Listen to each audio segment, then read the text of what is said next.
नमस्कार, आप देख रहे हैं न्यूज इंडिया। आपके साथ मैं हूं निदा अहमद और स्वागत है आपका हमारे इस खास कार्यक्रम वर्ल्ड न्यूज में। इसमें हम बात करेंगे सबसे पहले पाकिस्तानी सेना और तालिबान की। दरअसल पाकिस्तानी सेना और तालिबान में गोलाबारी लगातार जारी है और गोलाबारी में 10 की मौत की खबर है और 37 लोग ऐसे हैं जो इस गोलाबारी से घायल बताए जा रहे हैं। पाक अफगान चमन सीमा पर यह गोलाबारी हुई है। पाकिस्तान की सेना और तालिबानी लड़ाकों के बीच भारी गोलाबारी में 10 लोगों की मौत हो गई है, जबकि करीब 37 लोग घायल हो गए हैं। जानकारी के मुताबिक पाकिस्तान की सेना और अफगान तालिबान लड़ाकों के बीच ये संघर्ष तब शुरू हुआ जब दोनों देशों के बॉर्डर के पास स्पिन बोल्डक में मोर्टार गिरने से कम 4 लोगों की मौत हो गई और 20 अन्य घायल हो गए। इसके जवाब में अफगान तालिबान लड़ाकों ने पाक अफगान चमन सीमा के पास हमला कर दिया। तालिबान लड़ाकों की तरफ से भारी गोलाबारी में 6 पाकिस्तान नागरिकों की मौत हो गई, जबकि 17 लोग घायल भी हो गए। हमले में घायल लोगों को चमन अस्पताल में भर्ती कराया गया। उधर पाकिस्तान सेना ने बयान जारी कर कहा कि पाकिस्तान सेना ने तालिबानी लड़ाकों को चौकियां बनाने से रोकने की कोशिश की, तभी दोनों में झड़प हो गई। आपको बता दें कि पाकिस्तान और अफगानिस्तान जिस सीमा से अलग होते हैं, इसे डूरंट लाइन कहा जाता है। पाकिस्तान इसे बाउंड्री लाइन मानता है, लेकिन तालिबान का साफ कहना है कि पाकिस्तान का खैबर पख्तूनख्वा राज्य उसका हिस्सा है। पाकिस्तान ने कांटेदार तार से फेंसिंग की है, लेकिन तालिबान इसका विरोध करता है। तो गोलाबारी हुई है, गोलाबारी में 10 की मौत हुई है, 37 लोगों के घायल होने की खबर है। तो पाक अफगान चमन सीमा पर ये गोलाबारी हुई है, जिसमें पाकिस्तानी सेना और जब तालिबान के बीच गोलाबारी हो रही थी, इस दौरान आपको बताने कि 10 लोगों की मौत हो गई और 37 लोग ऐसे हैं जो घायल बताए जा रहे हैं। तो पाक अफगान चमन सीमा पर ये गोलाबारी हुई है।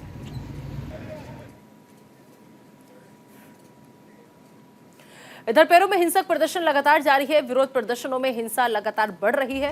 पुलिस और प्रदर्शनकारियों में ये झड़प हुई है। हिंसक झड़प में 20 लोग जख्मी हैं। तो दक्षिणी पेरू के शहर में प्रदर्शनकारियों और पुलिस के बीच लगातार झड़प हुई और इन झड़पों में 4 पुलिस अधिकारियों सहित कम से कम 20 लोग घायल हो गए। हिंसा में शामिल कई लोगों को हिरासत में लिया गया है। पुलिस के मुताबिक प्रदर्शनकारियों के बंदी बनाए गए 2 पुलिस अधिकारियों को अब रिहा कर दिया गया है। आपको बता दें कि पेरू में पूर्व राष्ट्रपति पेड्रो कास्टिलो को पद से हटाने के बाद से ही उनके समर्थक सड़कों पर आंदोलन कर रहे थे। ये विरोध प्रदर्शन अब धीरे-धीरे हिंसक रूप लेता जा रहा है। No, es que los policías han votado por motivo a esta arrestación. तो विरोध प्रदर्शन से शुरुआत हुई, लगातार 4 झड़पें एक के बाद एक सामने आई और अब ये जो विरोध प्रदर्शन है, ये लगातार हिंसक रूप जो है वो लेता हुआ नजर आ रहा है। यहाँ पर देखिए आप कैसे सड़कों पर जो लोग हैं वो उतरे हुए हैं। हिंसक प्रदर्शन यहाँ की सड़कों पर देखने को मिल रहा है। 4 बार झड़पें यहाँ पर हो चुकी हैं। जगह जगह आगजनी की खबरें जो है वो सामने आ रही हैं। जो वाहन है उनमें तोड़फोड़ की जा रही है और अब ये हिंसक भीड़ जो है, ये जो हिंसक प्रदर्शन देखिए, ये जो उग्र प्रदर्शन है वो कैसे हिंसक रूप लेता हुआ नजर आ रहा है। लोग सड़कों पर हैं, पत्थरबाजी हो रही है, आगजनी हो रही है और कई लोग इस दौरान घायल भी हो रहे हैं।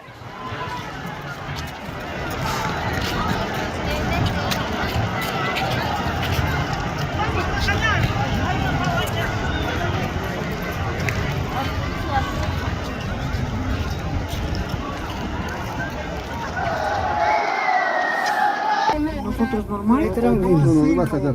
Lo que debería hacer con estos Sobre bomba a escape.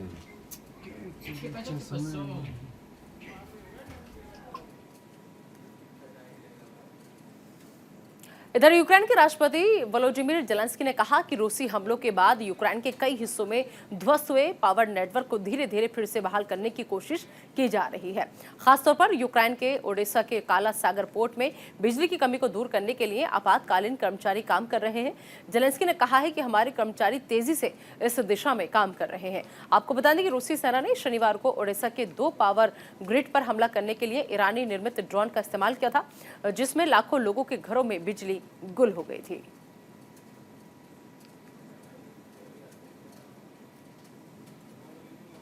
तो ओडेसा के काला सागर पोर्ट में बिजली का संकट लगातार गहरा रहा है। आपातकालीन कर्मचारी जो है वो काम कर रहे हैं, यह जानकारी जेलेंस्की ने साझा की। तो रूसी हमलों के बाद कई शहर ऐसे हैं जो इस वक्त अंधेरे की चपेट में है। कई शहरों में अंधेरा जो है वो छाया हुआ है। पावर नेटवर्क फिर से बहाल करने की कोशिश जो है वो की जा रही है, ये जानकारी साझा की जेलेंस्की ने। क्योंकि बिजली का संकट कई शहरों पर, कई इलाकों पर अभी भी लगातार मंडरा रहा है और इसी वजह से रूसी हमलों के बाद कई शहर में अंधेरा जो है वो छाया हुआ है, लेकिन पावर नेटवर्क फिर से बहाल करने की कोशिश की जा रही है। यूक्रेन पर रूसी हमले की एक अनोखी तस्वीर अब हम आपको दिखाते हैं। ये तस्वीर दरअसल आपको बताएं कि डोनेत्स्क के बखमुत से आई है, जहां हमले में ध्वस्त हुए एक चर्च में एक शख्स को पियानो बजाते हुए देखा जा सकता है।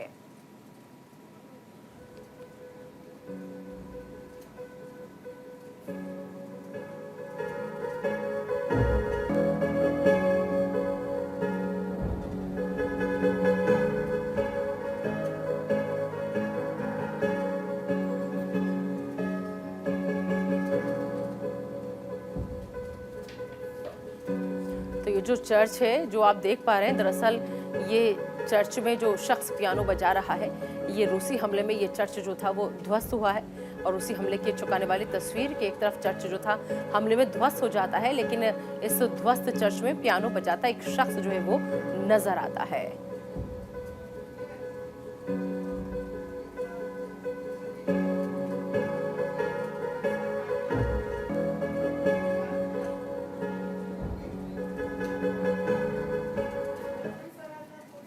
उत्तरी फ्रांस के जर्सी द्वीप पर फ्लैटों में हुए विस्फोट के बाद फैले मलबे में जीवित बचे लोगों की तलाश की जा रही है। जर्सी पुलिस के मुताबिक अपार्टमेंट में विस्फोट से मरने वालों की संख्या बढ़कर 5 हो गई है, जबकि 4 लोगों का पता नहीं चल पाया है।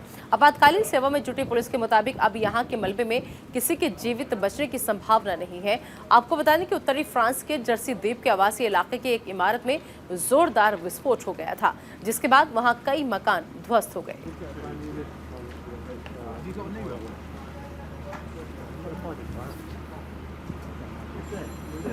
तो इस विस्फोट में मृतकों की संख्या अब 5 हो चुकी है। 4 लोगों का पता अभी तक नहीं चला है, पुलिस का ये कहना है इस पूरे मामले में। फिलहाल आपातकालीन सेवा में पुलिस जो है वो लगातार जुटी हुई है। तो उत्तरी फ्रांस के जर्सी द्वीप में ये विस्फोट हुआ था और इस विस्फोट में आपको हम बता दें कि दरअसल जो जीवित बचे लोग हैं उनको तलाशा जा रहा है, उनकी तलाश लगातार जारी है, क्योंकि विस्फोट में मृतकों की संख्या अब तक 5 हो चुकी है, लेकिन 4 लोग ऐसे हैं जिनका कुछ भी अभी तक पता नहीं चला है। पुलिस का ये कहना है कि उन लोगों को लगातार ढूंढा जा रहा है, उन लोगों को तलाश किया जा रहा है।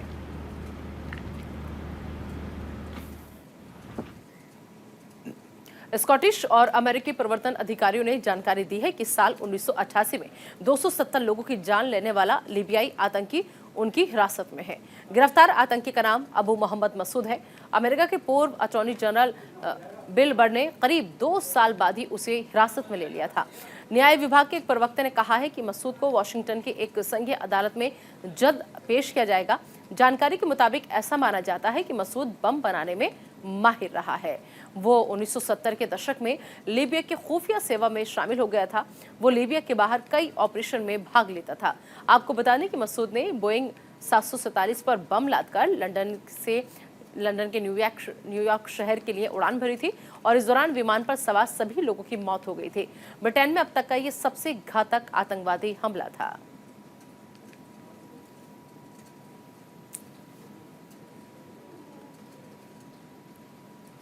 अमेरिका के मिलवॉकी में क्रिसमस संगीत कार्यक्रम के दौरान बम की सूचना के बाद अफरा तफरी फैल गई। मंच पर कार्यक्रम पेश कर रहे कलाकारों को फौरन उतार दिया गया। जानकारी के मुताबिक संगीत कार्यक्रम रात 8 बजे शुरू होने वाला था, लेकिन वो करीब 1 घंटे बाद शुरू हुआ था। आर्टिस्ट लाबेलो ने इस घटना से पहले केवल कुछ ही गानों को पेश किया था। थिएटर में उस वक्त 2500 लोग मौजूद थे। बम की सूचना के बाद थिएटर को फौरन खाली करा लिया गया। पुलिस के मुताबिक इमारत की सघन तलाशी ली गई, लेकिन कोई विस्फोटक नहीं मिला, जिसके बाद लोगों ने राहत की सांस ली।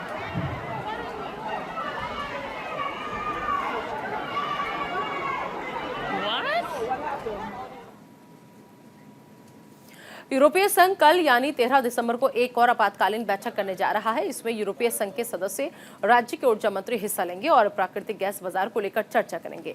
आपको बता दें कि यूरोपीय आयोग ने हाल ही में 275 यूरो प्रति मेगावाट घंटे के हिसाब से प्राकृतिक गैस की ऊपरी सीमा निर्धारित करने का प्रस्ताव दिया था, लेकिन जर्मनी, डेनमार्क और अन्य देश अब भी सीमा को और कम करने का कड़ा विरोध कर रहे हैं। हालांकि जानकारों की राय में प्राकृतिक गैस की कीमतों की सीमाओं के मुद्दे का हल आसान नहीं है, क्योंकि यूरोपीय संघ के सभी देशों का अपने अपने हित हैं और उससे जुड़ी उनकी मांगें हैं।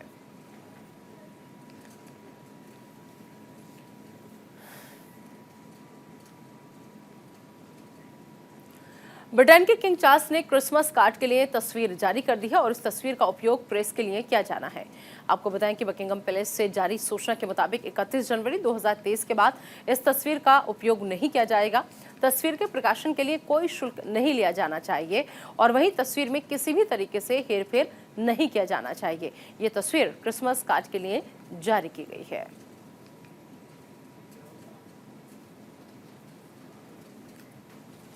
जापान की सत्तारूढ़ लिबरल डेमोक्रेटिक पार्टी के एक वरिष्ठ सदस्य ने ताइवान की यात्रा के दौरान कहा कि चीन और उत्तर कोरिया से बढ़ते खतरे को देखते हुए जापान को अपने सैन्य खर्च को बढ़ाने की जरूरत है। एलजेपी के सदस्य ने ताइपे की यात्रा के दौरान कहा कि द्वितीय विश्व युद्ध के बाद से जापान शांति के मार्ग पर चला है और वो भविष्य में इसी रास्ते पर चलना चाहेगा। आपको बता दें कि जापान अगले साल का बजट तैयार कर रहा है। प्रधानमंत्री फुमियो किशिदा बजट बढ़ाने की योजना का ऐलान पहले ही कर चुके हैं। जापान का नया वार्षिक रक्षा बजट अमेरिका और चीन के बाद दुनिया का तीसरा सबसे सैन्य बजट होगा।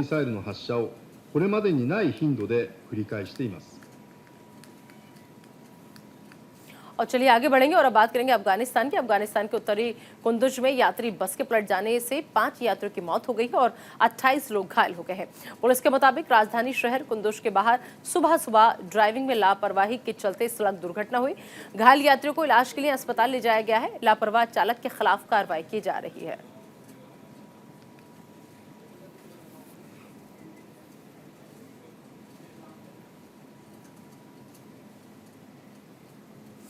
उधर चेचरिया में पुराने विवाद को लेकर ट्रैफिक पुलिस और एक सहकर्मी के बीच जमकर लड़ाई हुई। सहकर्मी ने पुरानी शिकायतों के कारण सिपाही को उकसाया और उस पर थप्पड़ भी जड़ दिया। सिपाही ने जवाबी कार्रवाई में फायरिंग कर दी और फायरिंग होते ही चारों तरफ भीड़ इकट्ठा हो गई, लेकिन किसी ने भी दोनों को नहीं रोका। फिलहाल पुलिस ने नेशनल गार्ड को गिरफ्तार कर लिया है और अब झगड़े को देखने वाले दर्शकों की तलाश के लिए छापेमारी की जा रही है। छापेमारी के लिए अलग से टीम भी बनाई गई है।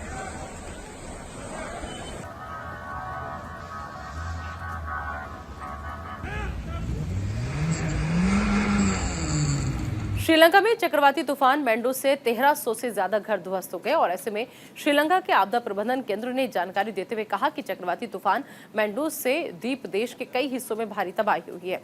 मीडिया रिपोर्ट के अनुसार श्रीलंका के 8 जिलों में 4000 से ज्यादा लोग तूफान से प्रभावित हुए हैं, जिससे दक्षिण एशियाई देश में भारी बारिश और ठंड का मौसम आ गया है। लोगों से अगली सूचना तक सावधानी बरतने का अनुरोध किया गया है।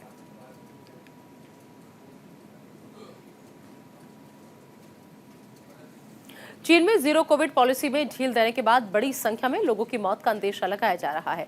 एक मीडिया रिपोर्ट में जानकारी दी गई है कि पिछले महीने शुरू हुए प्रतिबंधों के खिलाफ विरोध प्रदर्शनों के चलते यहां महामारी पर नियंत्रण रख पाना बेहद मुश्किल है। आपको बता दें कि चीन में दशकों बाद बड़े पैमाने पर प्रदर्शन देखा गया। लोगों ने जीरो कोविड पॉलिसी के खिलाफ शहर शहर में विरोध प्रदर्शन किया था।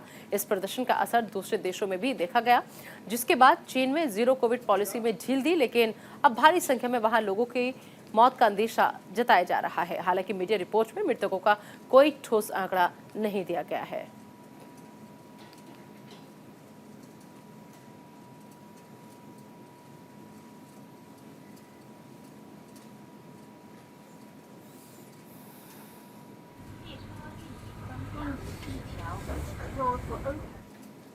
जर्मनी के म्यूनिक शहर में अनोखी तस्वीर देखने को मिली। यहाँ कुछ लोग भेड़ की खाल पहने और पुराने लकड़ी के मुखौटे पहने सड़कों पर उतरे दिखाई दिए। वास्तव में ये क्रैम्पस दौड़ की अनोखी परंपरा है जो लोगों को बहुत रोमांचित करता है। ये देखने में थोड़ा खौफनाक होता है, लेकिन लोग इस दौरान काफी एंजॉय करते हैं। ऐसा माना जाता है कि ये 500 साल पुरानी परंपरा है। खासतौर पर म्यूनिक में क्रैम्पस दौड़ 2004 से हो रही है।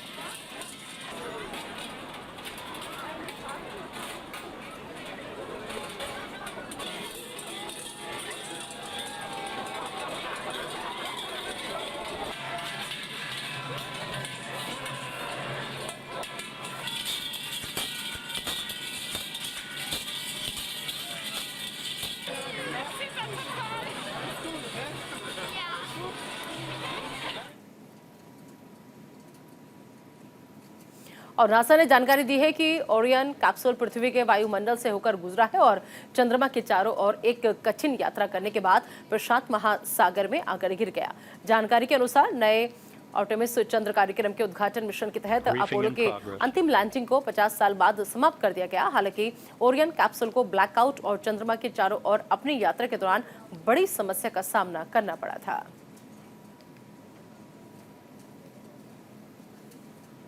Three good main shoots for Orion. America के न्यूरी में क्रिसमस के लिए खास कार्यक्रम का आयोजन किया गया, जिसमें सफेद ट्रिम के साथ सैकड़ों सांता इकट्ठे हुए और साथ ही ट्रेडमार्क चमकदार लाल सूट पहने हुए सांता ने 250 से ज्यादा स्पेयर ने चैरिटी के लिए ढलानों पर चढ़ाई की और साथ ही हंसते खेलते सबका मनोरंजन करते हुए वो आगे बढ़े। इस दौरान कई लोगों ने संस्था को 23.7 यूरो दान किए।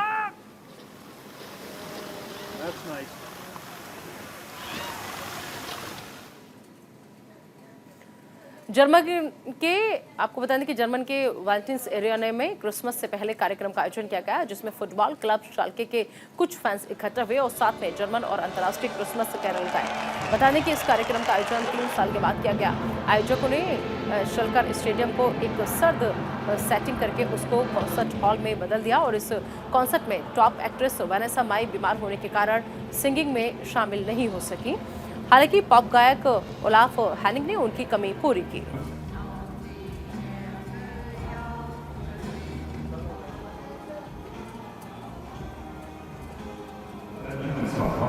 Bist du mal dran?